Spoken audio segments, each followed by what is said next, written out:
High everyone welcome to my channel. आज के चले যাব ডিরেক্টলি একটা জেনারেল কমন কালেকটিভ রিডিংয়ে। রিডিংটার বিষয়বস্তু শত্রু নিজের মুখে স্বীকার করতে বাধ্য হচ্ছে যে তোমার এই গুণটা পজিটিভ। কি বৃত্তান্ত কি সেটা চলে আসবো রিডিংয়ে, এবং কবে নাগাদ এরকম ঘটনা আদৌ হচ্ছে বা কার কার ক্ষেত্রে শুরু হয়ে গেছে বা হবে, কবে নাগাদ হবে, সেই বিষয় নিয়ে যা যা রিডিংয়ে উঠে আসবে সেগুলো নিয়ে আমরা একটু ডিটেলে আলোচনা করব আজকে। তো খুব বড় ভিডিও করব না, পুজোর সময় চলছে, সকলেরই কাজ থাকে। ভিডিওগুলো পুজোর সময় তোমাদের কেমন লাগছে একটু জানিও, আর লাইক শেয়ার কমেন্ট তো তোমরা করোই, শেয়ারটা প্লিজ একটু বেশি করে করো। তোমাদের জন্যই চ্যানেলটা এভাবে এগোচ্ছে, তোমাদের সাপোর্টে রেগুলার রিডিং দেওয়ার একটা ইচ্ছেও পাচ্ছি। তো চলো দেখে নেওয়া যাক আজকের আমার যে ভিউটা, সেটা খুব সুন্দর। তোমার শত্রু, ও আচ্ছা, আশা করি তোমরা বুঝতে পারছো। কার্ড ক্লিয়ারলি ভিজিবল তো? প্লিজ কমেন্ট সেকশনে জানিও। আচ্ছা দেখো, তোমার শত্রু বিভিন্নভাবে তোমার উপর অনেক রকম টুকটাক করেছে, অনেক রকম কিছু করেছে, বিভিন্নভাবে কান ভাঙানি দিয়েছে, কিন্তু বর্তমানে না ও যা কর্ম করেছে ও বোধহয় সেগুলো সব ফেরত পাচ্ছে। এমন একটা সিচুয়েশনে ও পড়ে গেছে যে ও কমপ্লিটলি স্টাক হয়ে গেছে, কমপ্লিটলি একদম দ্য টাওয়ার মোমেন্ট। যে মোমেন্টটা তোমার জীবনে অ্যাপ্লাই করতে চেয়েছিল, শুধু অ্যাপ্লাই করতে চায়নি, অ্যাপ্লাই করেও ছিল। তো এখন তার জীবনেই সেই জিনিসটা ভীষণভাবে অ্যাপ্লিকেবল হয়ে দাঁড়িয়ে রয়েছে। সে ভাবছে কোন দিক থেকে আমার ঘাড়ে বাঁশ আসছে, কিন্তু বুঝতে পারছে না কোথা থেকে আসছে। কারণ কি করে বুঝবে? তোমার হয়ে সেই কাজটা করছেন তো স্বয়ং তোমার ঈশ্বর। তো মানুষের পক্ষে কি আর ঈশ্বরের চাল বোঝা সম্ভব? সম্ভব না। তো এর পক্ষেও সম্ভবপর হয়ে উঠছে না। যাই হোক, ব্যাপারটা হচ্ছে একদম কনফার্ম। ব্যাপারটা হচ্ছে সে কিন্তু এখনো চেষ্টা করে যাচ্ছে স্পেল ওয়ার্ক করার, বিভিন্ন কিছু করার, যাতে সে তার এই স্টাক কন্ডিশন থেকে মুক্ত হতে পারে। কিন্তু সে যতই এরকম স্পেল ওয়ার্ক করছে না কেন, বেশিরভাগ ক্ষেত্রেই না তার দিকেই জিনিসটা ধাবিত হচ্ছে। এটা সে খুব ভালো মতন বুঝতে পারছে। তোমার সামনে ডিরেক্ট এসে তো সে ক্ষমা চাইতে পারছে না, সেটা তার পক্ষে সম্ভব নয়। কারণ সে তো নিজেকে বলে রেখেছিল যে সে একজন বিশাল বড় পার্সন, তার কাছে ঈশ্বর সব কিছু, সে ঈশ্বরের ছায়ায় প্রতিপালিত, ঈশ্বরের নাম করে নিজেই সকলের ওপর অমানবিক অত্যাচার করে গেছে, মানসিক নির্যাতন করে গেছে, স্কুইজ করে গেছে মানুষকে, সবচেয়ে বড় কথা শোষণ করে গেছে মানুষকে। এবং এখনো পর্যন্ত সে কিন্তু নিজেকে একটা বড় সড়ো বিশাল হালুম মালুম একটা কিছু দেখাতে চায়। কিন্তু কথাটা হচ্ছে এই পরিস্থিতিতে বেচারা বড় সমস্যায় পড়ে গেছে। এখন তার যে স্টাকড কন্ডিশন হয়েছে, সে না হাড়ে হাড়ে বুঝতে পারছে যে সিচুয়েশন এমন যে কোনোভাবেই কোনো কিছু দিয়ে ব্যাপারটাকে আড়াল করতে পারছে না। চেষ্টা করেছিল বিভিন্ন কিছু বলার, যেমন তুমি তার শত সহস্র ক্ষতি করছো, একদম তুমি শুধু ক্ষতি করছো না, তার পরিবারকে তুমি একদম ধ্বংস করে দিচ্ছ। এবার তুমি স্পেল ওয়ার্ক করছো, দেখো আমি কিন্তু কিছু বলছি না, কার্ড বলছে তুমি স্পেল ওয়ার্ক করছো, তুমি কিছু করে ওর সমস্ত কাজ পণ্ড করছো। মানে ও যেগুলো করেছিল না, তোমার পরিবারের সকলের মধ্যে অশান্তি লাগিয়ে দিয়েছিল, তোমার পরিবারের সবার মধ্যে শরীর স্বাস্থ্য বিগড়ে দিয়েছিল,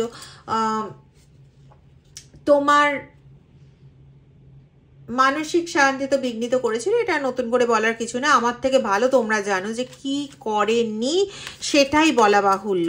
এমনকি এটাও তোমাকে শুনতে হয়েছে, যে কে কে শুনেছো সেটা আমায় একটু প্লিজ কমেন্ট সেকশনে জানাবে, তোমাদের এই কথাটাও শুনতে হয়েছে যে তুই না খুব স্বার্থপর, বা তুমি খুব স্বার্থপর, তুমি শুধু নিজেরটাই ভাবছো, আমারটা ভাবছো না, আমার লোকেদের কথা ভাবছো না, আমার পরিবারের লোকেদের কথা ভাবছো না, তুমি শুধু নিজেরটা ভেবেই শুধু নিজেরটা নিয়ে সন্তুষ্ট থাকতে চাইছো, তুমি অল ইন অল হতে চাইছো, এরকম ধরনের কথা কিন্তু শুনতে হয়েছে। তুমি দুদিকটা ব্যালেন্স করে চলতে পারো না, মানে অভিযোগের পর অভিযোগ। কখনো তোমার সুখ্যাতি করার জন্য কোনো কিছুই কিন্তু সেভাবে করা হয়ে ওঠেনি। যাই হোক, বর্তমানে সে এমন পেশনের মধ্যে পড়েছে, আর সবচেয়ে বড় কথা, কে যে তার ওপর কুঠারাঘাতটা করছে, কার্ডটা খুব ভালো করে দেখো। এখানে কোনো মুখ দেখতে পাচ্ছ, কিছু দেখতে পাচ্ছ? আমি যদি সোজা করেও কার্ডটা দেখাই, রিভার্সে বেরিয়েছিল তো রিভার্সে রাখলাম। প্রথম কথা তো এসের কার্ড, 1 নম্বরের কার্ড, তো এখানে মানে এসের কার্ড এটা, তো এখানে তো বলা বাহুল্য যে যেটা ঘটছে সেটা বর্তমান এফেক্ট ঘটছে। এখানে কারোর মুখ দেখতে পাচ্ছ, কারোর বডি দেখতে পাচ্ছ না। তো এখানে না কে যে কুঠারাঘাত করছে, কোথা দিয়ে কুঠারাঘাত করছে বেচারা বুঝেই উঠতে পারছে না। সবচেয়ে সমস্যার ব্যাপার হয়ে গেছে তার এটা, যে সে কোনোভাবেই এই কোনো কিছু বুঝতে পারছে না যে কোথার থেকে আঘাতটা আসছে।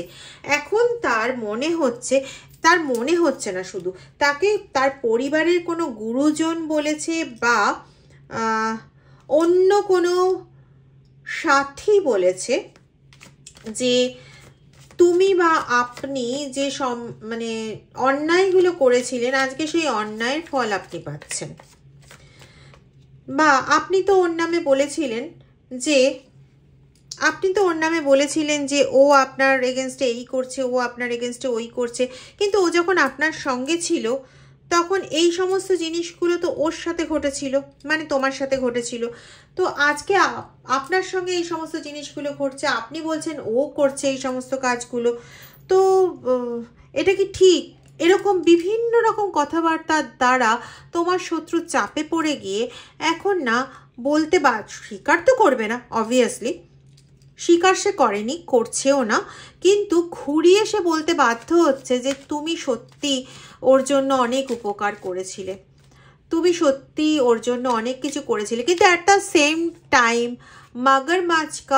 মগরমাছকা আঁসু, কুম্ভীর আশ্রু তার চোখ দিয়ে বেরোচ্ছে, যে সেও তোমার জন্য অনেক কিছু করার চেষ্টা করেছিল, কিন্তু তুমি তো তাকে না বুঝে তাকে অত্যন্ত যন্ত্রণা দিয়ে সরে গেছো। এখন তার খবরটা পর্যন্ত নাও না, আজকে সে এত কষ্টে রয়েছে তাও তুমি তার খবরটা অবধি নাও না। এখন তাকে এসে তুমি সানফ্লাওয়ার দেখাচ্ছ না, মানে তার জীবনের এই সমস্ত সমস্যা মিটিয়ে দিচ্ছ না, তুমি তোমার মতন আছো না, ওর খোঁজ খবর নিচ্ছ না, কোনো কিছু নিচ্ছ, তোমার এতটুকু মন কাঁদছে না ওর জন্য, তোমার এতটুকু কষ্ট হচ্ছে না ওর জন্য, এই সমস্ত বিভিন্ন রকম কথাবার্তা বলছে, কিন্তু তার আড়ালে কোথাও এটা বলতে বাধ্য হচ্ছে যে সে তোমার জীবনে অনেক ক্ষতি ঘটিয়েছিল।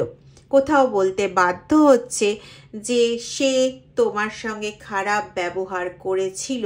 হ্যাঁ, ডিরেক্টলি তো বলছে না, কিন্তু এটা তো অবশ্যই বলছে যে হ্যাঁ তোমাকে বুঝতে পারিনি গো, ওকে বুঝতে পারিনি, ও তো আসলে খুব চাপা, ওকে বুঝতে পারিনি, ও বলতে চায় না তো বুঝে পারিনি, কিন্তু এখন তো আমার সঙ্গে কোনো রকম যোগাযোগই রাখে না, তো আমি ওকে কি করে বলবো। পেছনের কথাটা হচ্ছে এখন যদি যোগাযোগটা রাখতো তাহলে আমি ওকে আরও ছিবড়ে করতে পারতাম। তো তুমি তোমার জীবনে এগিয়ে গেছো, ঈশ্বর তোমার জীবনে দয়া করেছেন, এই রকম ধরনের একটা সঙ্গ থেকে তোমাকে বের করেছেন, তুমি বেঁচে গেছো। কারো কারো ক্ষেত্রে হয়তো বেশ কিছু দিনের জন্য ডিভোর্স প্রক্রিয়া আটকে ছিল, আমি জানি না কার জন্য এটা, কিন্তু কারোর জীবনে বেশ কিছুদিন ধরে ডিভোর্স প্রক্রিয়া আটকে ছিল, ডিভোর্স কোনোভাবেই কমপ্লিট হচ্ছিল না। প্লিজ আমাকে কমেন্ট সেকশনে জানিও যে কার ক্ষেত্রে এরকম হয়েছে। তার ডিভোর্স কমপ্লিট হয়ে সে এখন একটা নতুন জীবনে পা দিয়েছে। কারোর ক্ষেত্রে বন্ধু বা বান্ধবী যে তাকে এতদিন ধরে শোষণ করছিল, সেই বন্ধু বা বান্ধবীর চক্কর থেকে 7 মাস হলো কমপ্লিটলি মুক্ত হয়ে গেছে। কারোর হয়তো ম্যানেজার তাকে, সে হয়তো দীর্ঘদিন ধরে তোমার মতন এমপ্লয়কে অনেক রকম কথা শোনাচ্ছিল, অনেক রকম বাজে কথা বলছিল, কটূক্তি করছিল, তো সেখান থেকেও তুমি কোনো না কোনোভাবে মুক্ত হয়েছো। তো এইগুলো সেই ম্যানেজার হোক বা সেই বন্ধু হোক বা সেই পুরাতন প্রেমিক বা প্রেমিকা হোক বা সেই পুরাতন পার্টনার হোক, তারা কোনোভাবে না মেনেও যেমন নিতে পারছে না, তেমন তোমার উপর দোষ চাপিয়ে দিয়ে নিজে ক্লিন কাটও হতে পারছে না। তাকে যখন চারিদিকের লোক যখন চেপে ধরছে, সে একটু হলেও বাধ্য হচ্ছে এটা বলতে যে তুমি ঠিক ছিল, বুঝতে পারেনি, এরকম ধরনের কথা বলতে বাধ্য হচ্ছে। তবে এখনো পর্যন্ত এটা বলবো যে ডিরেক্টলি কিন্তু স্বীকার করছে না, ডিরেক্টলি স্বীকার করছে না। কারো কারো ক্ষেত্রে এই স্বীকারোক্তি কেউ কেউ শুনে ফেলেছে অলরেডি কানাঘুষোতে, যে এরকম ধরনের কথাবার্তা বলছে। খুব সম্ভবত তোমার শত্রু যে এই সমস্ত ধরনের কাজগুলো করেছিল, তার নামের যে ইনিশিয়াল লেটার, সেই ইনিশিয়াল লেটার হতে পারে এস, হতে পারে এ ফর অ্যাপেল, হতে পারে ডি, হতে পারে পি, হতে পারে জে।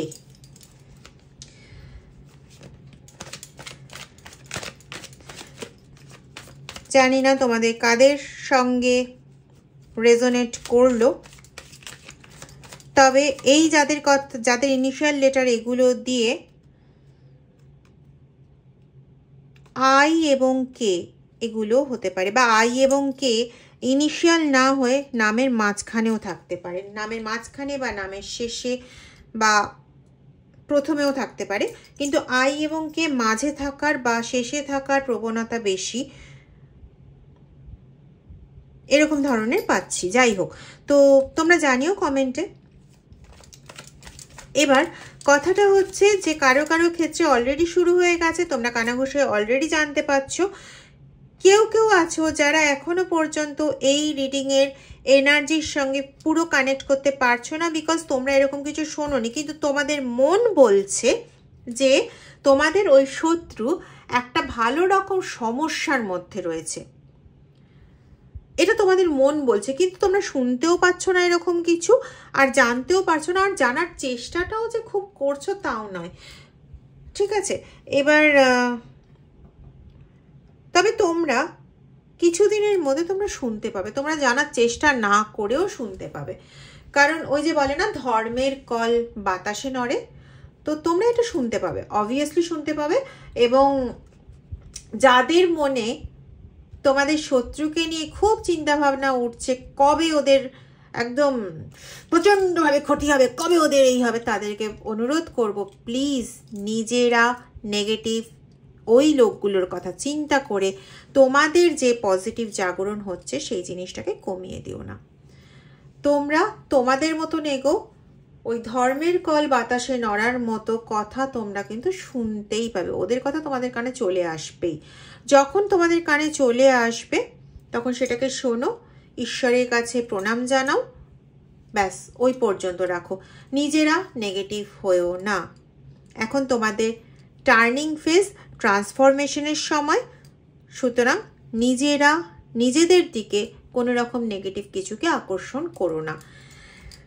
খুব ভালো থাকো, আগামী দিনগুলো তোমাদের খুব খুব ভালো কাটুক, এই শুভকামনা করে আজকে রিডিংটা শেষ করছি। রিডিংয়ের শেষে একটাই বক্তব্য, যদি রিডিংটা ভালো লেগে থাকে তাহলে প্লিজ প্লিজ রিডিংগুলো একটু শেয়ার করে দাও, আর লাইক কমেন্ট করতে ভুলো না। Thank you.